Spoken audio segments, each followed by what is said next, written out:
There are moments in history that never truly end, because they live on in the quiet stories we carry, in the memories passed from one heart to another. Eleanor Whitmore was just 23 when the world was torn apart by war. Raised in the calm streets of London, her life was made of books, quiet dreams, and the laughter of her younger sister Abigail. But when the first wounded soldiers returned from the front lines, something inside her shifted. She could have stayed home, but she chose to walk straight into the storm.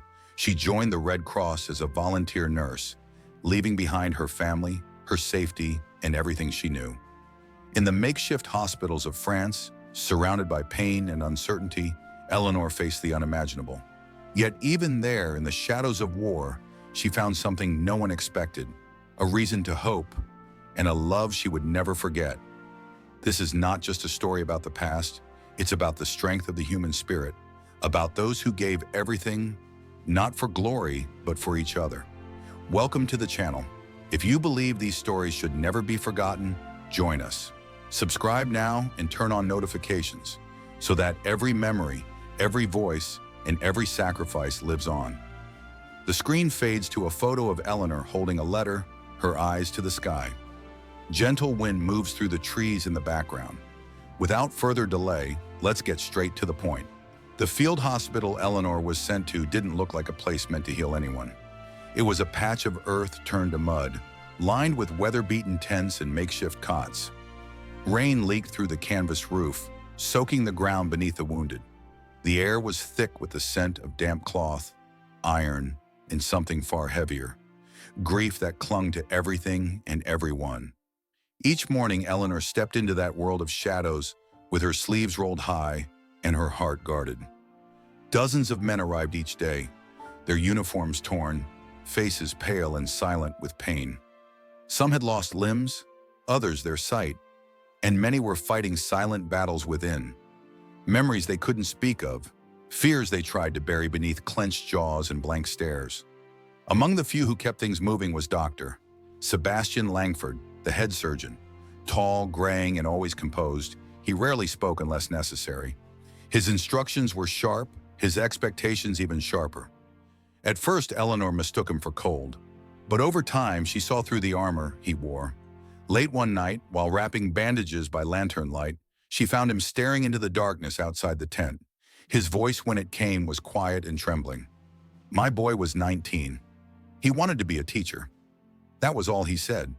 But it explained everything. Since losing his son, Langford had thrown himself into saving others. Maybe as a way to keep a piece of his boy alive in each young face he cared for. Eleanor quickly learned that medicine was only part of the job.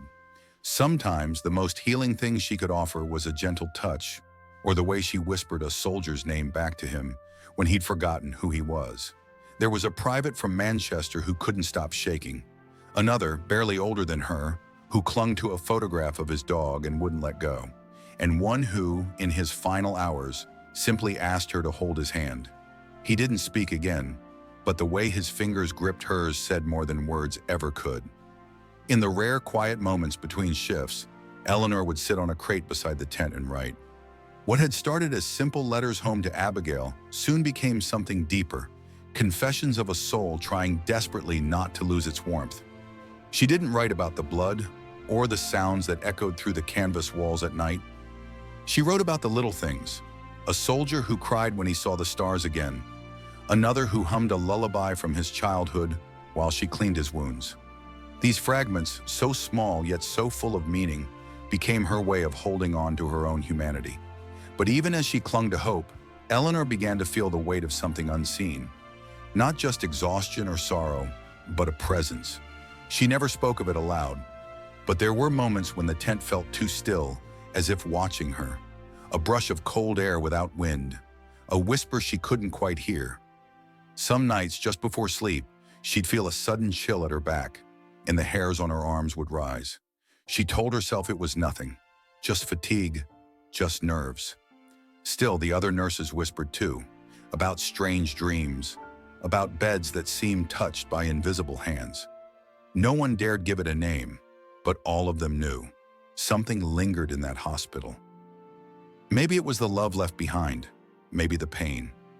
Or maybe, as one nurse softly said, while lighting a candle at dusk. Some of them don't know they've gone. Eleanor never saw anything, not truly, but she felt it, and she carried it with her, folded between the pages of her letters, tucked beneath the rhythm of her voice as she read them back to herself by candlelight. This was the beginning of her transformation, the place where the world she once knew faded, and a new one took its place, one defined not by safety, but by connection, by the power of presence, by the quiet courage of showing up day after day to hold a stranger's hand when no one else would. Those early days in the field hospital carved something permanent into Eleanor's spirit. She had come looking for purpose. What she found was something more lasting. The truth that even in the darkest places, the human heart still seeks to comfort, to remember, and to endure. It was a cold October morning in 1917 when Eleanor first saw him. He arrived just after dawn, his stretcher soaked from the rain, mud caked around the edges of the canvas. The name on his tag read James Alderidge, a 26-year-old lieutenant pulled from the wreckage of a collapsed trench after an explosion had torn through his unit. His leg was badly injured, too damaged to save, but it wasn't the wound that struck Eleanor the most. It was his eyes, wide open, staring past the tent ceiling, as if he wasn't fully there. Eleanor had seen pain before, countless men broken in body and spirit, but something about James felt heavier. She was assigned to his care, and from the start, it was clear this would not be easy. He didn't speak, not a word, not even when the doctors explained that his leg would have to be removed. He lay still, silent, as if the world around him had nothing left to offer. The surgery came and went, the amputation done with grim precision. When it was over, James barely flinched. He woke with a quiet breath, his face blank. Eleanor stood beside him every day, tending to his wounds, changing his bandages, watching him disappear further into himself. He wouldn't look at her, wouldn't respond. It was as if the man he had been, the soldier, the leader, the son, had vanished with that missing piece of him. But Eleanor refused to let him drift away. She began to leave small notes beside his bed. At first, they were simple lines. "The sun is out today," or "You're doing better than yesterday." Then came bits of poetry, borrowed from the books she loved. Sometimes she wrote her own verses, just a few lines at a time, careful and soft. She never expected a reply. But the words felt like a bridge, something to reach him wherever he had gone. For days there was nothing, just silence and the sound of wind against the tent walls. Then one morning she found a note placed on top of hers. It was short, just 2 words. "Thank you." From that moment, something began to shift. Their conversations remained quiet, built through paper and pen. Eleanor would write about small things, stories from her childhood, memories of her sister, thoughts about the world beyond the war. James started leaving her short replies, questions, bits of humor, even the occasional drawing in the margins of her notes. They never spoke aloud, but in that silence, something rare was growing. He began to meet her gaze when she changed his dressings. His hand stopped trembling when she touched his shoulder. And one day, as she read him a passage from a worn novel, she caught him smiling. It wasn't recovery in the way the doctors measured it, but Eleanor knew better. She could see that James was slowly returning, not to the battlefield, not to who he had been, but to something real, something human. Their bond was never loud. It didn't need to be. It was made of glances, ink-stained scraps of paper, and the quiet understanding between 2 people who had both seen too much and still chose to hold on. And in a place where so much was taken, that kind of connection was a miracle. As the weeks turned into months, something inside James began to shift. It wasn't sudden, and it wasn't easy, but it was real. The hollow look in his eyes softened. His silence, once a wall, started to crack. And at the center of it all was Eleanor. Their nighttime talks became a quiet ritual. When the rest of the ward had gone still, when the distant echoes of artillery gave way to the rustling of canvas and soft breathing, James and Eleanor would sit in the pale light of a lantern and talk. No uniforms, no ranks, just 2 people holding on to something human in the middle of chaos. Eleanor spoke often of her childhood in London, painting vivid pictures of city streets, rainy mornings, and the laughter she shared with her younger sister Abigail. She told James about the tree in their backyard where they once built a swing and how her mother used to sing while hanging laundry in the garden. These memories grounded her, and somehow they began to ground him too. James, in turn, slowly opened the vault of his own past. He spoke of the rolling hills of Yorkshire, of early mornings in the countryside where mist kissed the grass and the sky stretched endlessly above. He spoke of his unit, his friends, his brothers in arms, and the weight of watching them vanish one by one. He didn't describe it in detail. He didn't need to.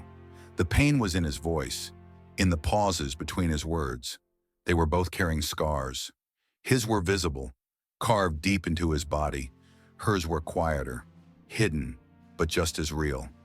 The things she had seen, the things she had felt. These were wounds without bandages. Yet in sharing those hidden parts of themselves, they found something that neither of them expected: comfort. Eleanor, who had once been just another nurse in a long row of white aprons, became something more in James's eyes. She was his steady hand, his voice in the dark, his first smile in weeks. He had become her anchor too, proof that even in the heart of war, there was still life to be found. They never spoke of love, not then, not directly, but it lived in the quiet spaces between their words, in the way she lingered a little longer by his bedside, or how he saved every note she left him, folding them carefully beneath his pillow. The war still raged outside their fragile sanctuary, but inside James's tent, time slowed. There, they could forget, even just for a moment, the sound of boots and sirens and pain. Eleanor began writing again, not just to Abigail, but to herself. Late at night, she'd fill pages with questions she couldn't answer, feelings she didn't yet understand. What was this connection forming between them? Was it simply a bond of survival, or something deeper? All she knew was that James, once just a patient, had become something far more important.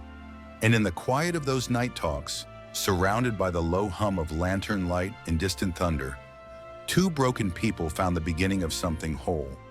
The first time James managed to sit up on his own, the men nearby offered a quiet round of applause. It wasn't loud, just a few claps, a couple of nods. But in that war-torn hospital tent, it was enough to feel like a standing ovation. Eleanor stood beside him, her heart quietly swelling with pride. Not because he had defied the odds medically, but because she could see it, the fight coming back into his eyes.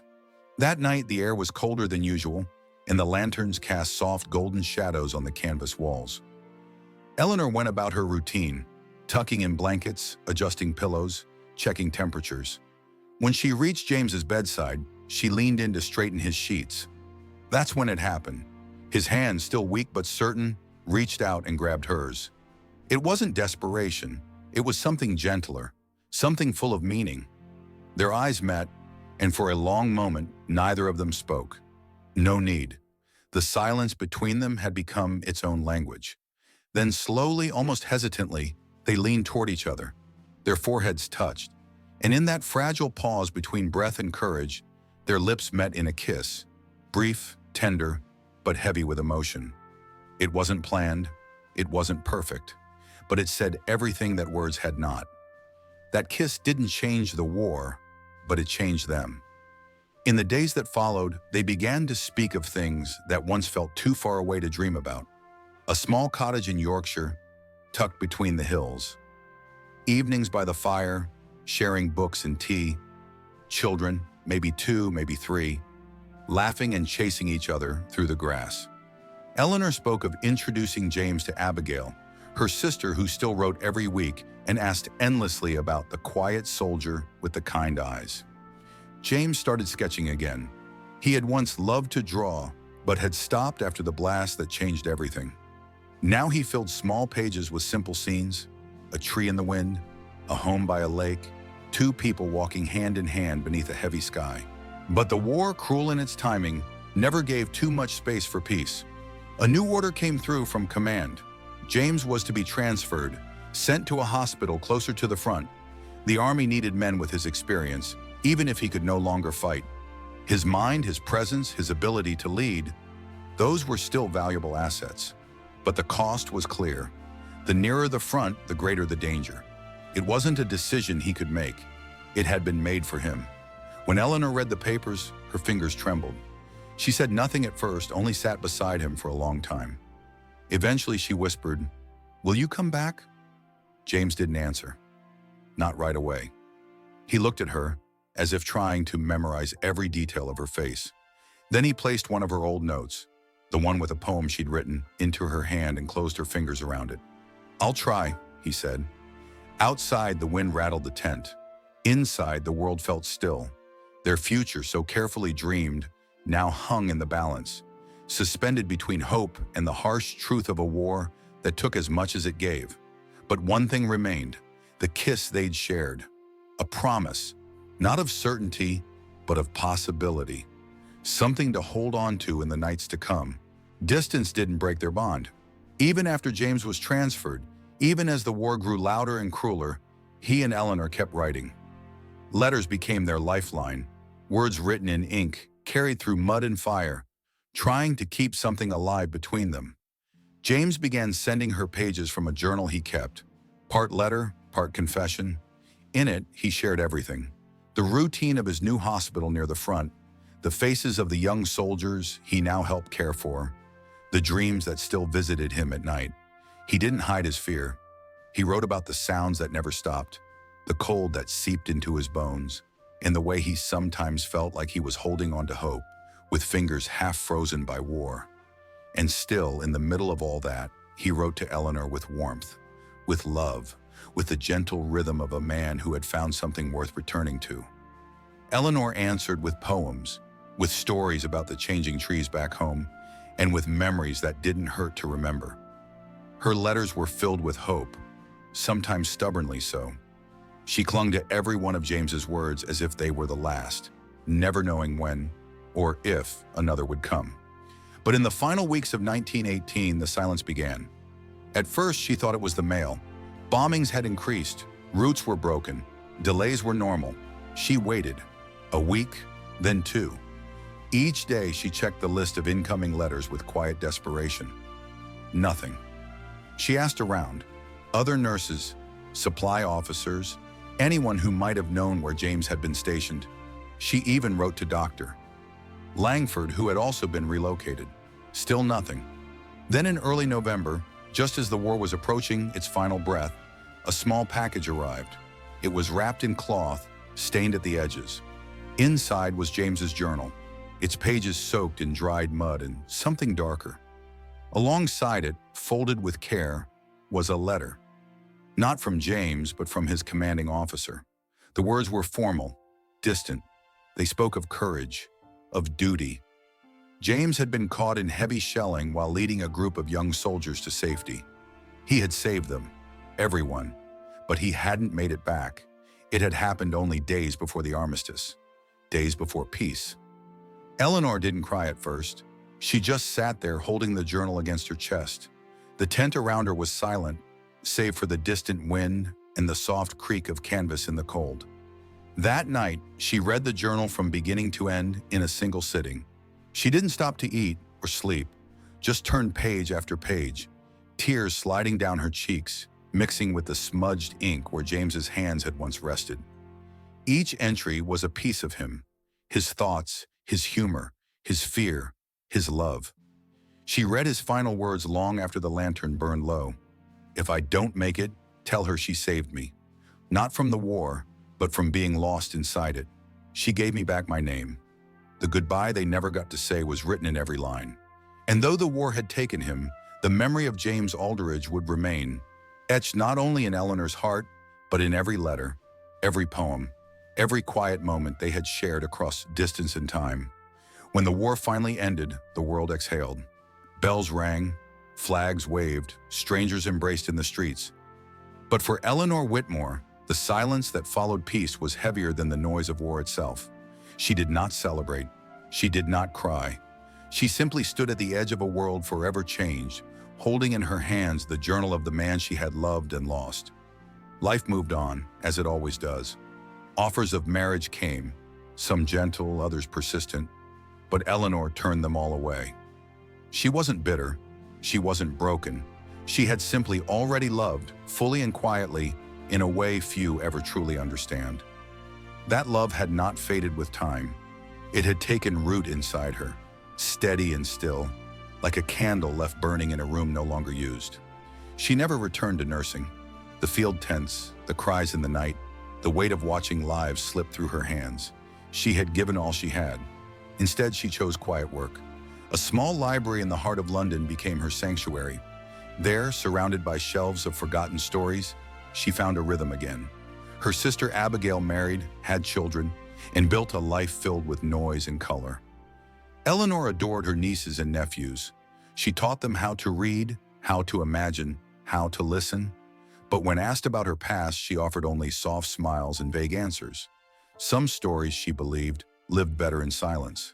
Still, there were moments, late at night, when the streets were empty and the city slept, when Eleanor would sit by the window with a cup of tea and think of James. She would trace the edge of the wooden box that held their letters in his journal, wrapped tightly in a red ribbon she had tied herself. She never opened it again. She didn't need to. Every word was etched into her memory. Over the years, Eleanor began writing small reflections, short, quiet pieces about the war, the people she had known, and the boy from Yorkshire who once held her hand in the dark. She never published them. Instead, she placed each page inside a worn leather chest hidden in the back of her wardrobe, believing that one day someone might find them. Someone who would read not just with their eyes, but with their heart. Eleanor lived a long life, a gentle one. She aged with grace, her hair silvering like frost on glass, her steps slower, but never uncertain.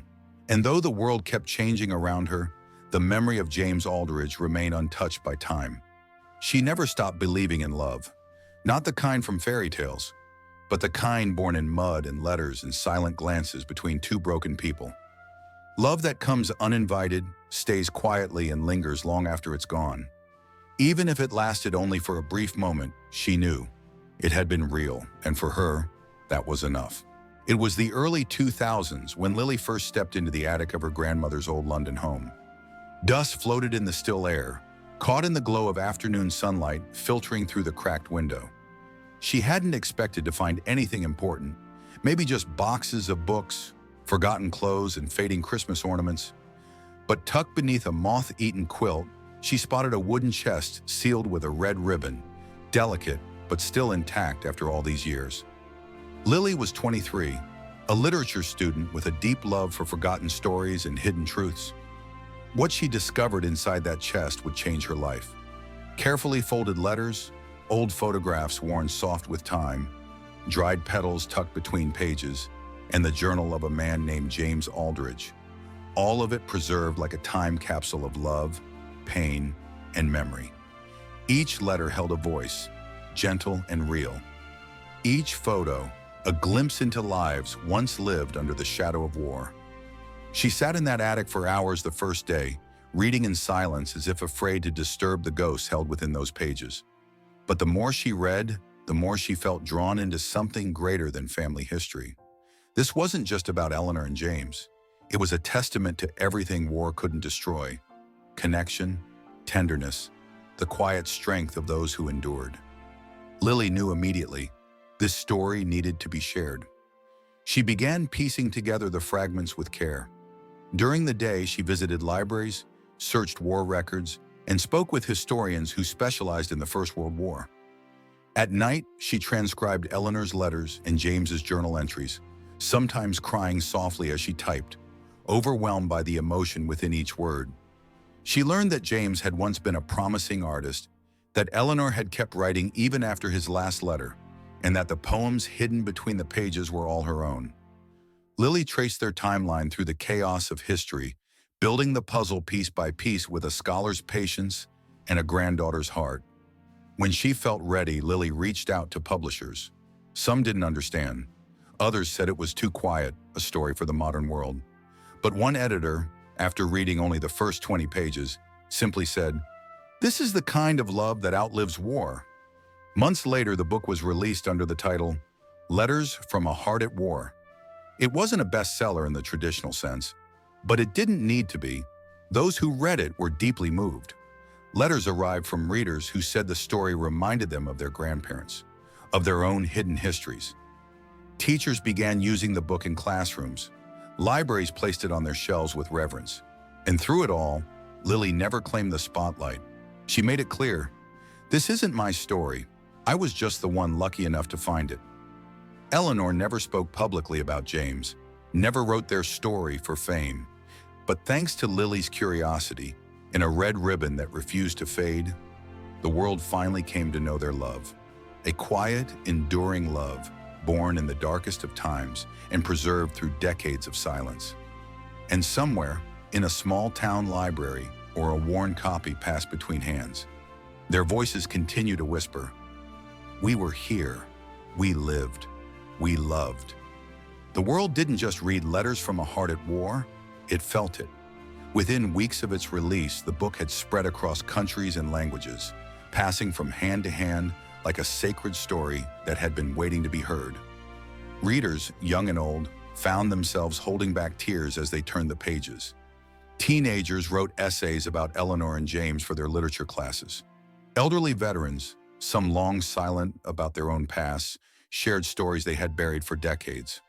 Something about the love between Eleanor and James, so quiet, so human, spoke across generations. Social media lit up with quotes from their letters. Book clubs met late into the night, reading passages aloud in soft voices. Memorial walls were built in their honor. People began to leave folded notes at war memorials, scribbled with lines like, "For James and Eleanor, for the ones who loved, even when the world was falling apart." Soon the story reached places Eleanor herself could never have imagined. James's journal, once hidden in a sealed box for nearly a century, was placed behind glass at a prominent war museum in London. It rested open to his final entry, surrounded by photos of the hospital tent, Eleanor's poems, and a copy of the red ribbon that had bound their letters. Visitors walked slowly past the display, often in silence, some wiping their eyes before moving on. Eleanor, who had passed away at 89 in the quiet of her London flat, never knew her story would travel the world. But now her name was spoken in classrooms and auditoriums, at conferences and remembrance ceremonies. Documentaries were made. Historians and poets alike spoke of her with reverence, not because she had fought on the battlefield, but because she had lived with grace in the face of its horrors. Lily, now more than just the curious granddaughter, became the steward of their legacy. She never sought fame. What she felt was something deeper, gratitude and a sense of responsibility. With the profits from the book, she funded charities dedicated to supporting war veterans and their families. She also launched a project to preserve letters written by soldiers across generations, partnering with museums and families to scan and archive these personal histories before they were lost to time. Thousands of families responded. Trunks were opened, attic boxes unpacked, and ink-faded letters that hadn't seen daylight in decades were given new life. Lily called it the living archive, and with every letter added, the legacy of Eleanor and James grew, not just as a love story, but as a bridge between past and present, reminding the world that behind every uniform, there is a heart. In the end, it wasn't about a single romance. It was about remembrance, about the small human stories that make history real. Eleanor and James had once been just two voices lost in the noise of war, but now they spoke clearly, softly, forever.